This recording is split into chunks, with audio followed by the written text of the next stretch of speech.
సాతాను వచ్చి దేవుడి దగ్గరికి చాలా ఆనందం పడుతుంది.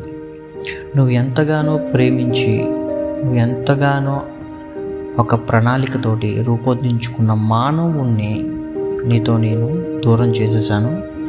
ఇప్పుడు నీ ముందు అన్హోలీ పర్సన్ అయిపోయాడు, అన్రైచియస్నెస్ అయిపోయాడు. ఇప్పుడు నీ దగ్గరికి రావాలన్నా కూడా ఆ పర్సన్ నువ్వు ప్రేమగా నీ రూపంలోని తయారు చేసుకున్న ఆ మానవుడు నీ దగ్గరికి రాలేడు. ఎందుకనంటే నువ్వు పరిశుద్ధుడివి. ఒక అన్హోలీ పర్సన్ ఒక హోలీ అయిన నీ దగ్గరికి రావడం it's impossible as per the law. So ఈ ప్లాన్ చేసి నేను మీ ఇద్దరిని వేరు చేశాను. ఇప్పుడు నువ్వు ఎంత అనుకున్నా కానీ ఆ లాని దాటి అన్రైచియస్నెస్ అయిన అన్హోలీ అయిన పర్సన్ నీ దగ్గరికి రాలేడు అని ఇట్లాగా డ్యాన్స్లు వేస్తూ ఉంటే సాతాను దేవుడి దగ్గరికి వచ్చి, దేవుడు తిరిగి ఏమన్నాడంటే, ఎస్ నువ్వు చెప్పింది నిజమే, నేను పరిశుద్ధుని, నా దగ్గరికి వచ్చేవాడు కూడా పరిశుద్ధుడై ఉండాలి.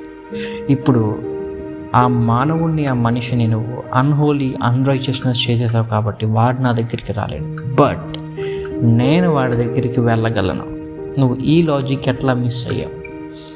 ఇక్కడ మనం గెలేషియన్స్ చాప్టర్ 4 verses 4 and 5 చూస్తే, but when the right time came God sent his son who was born from a woman and lived under the law. God did this so that he could buy the freedom of those who were under the law. God's purpose was to make us his children.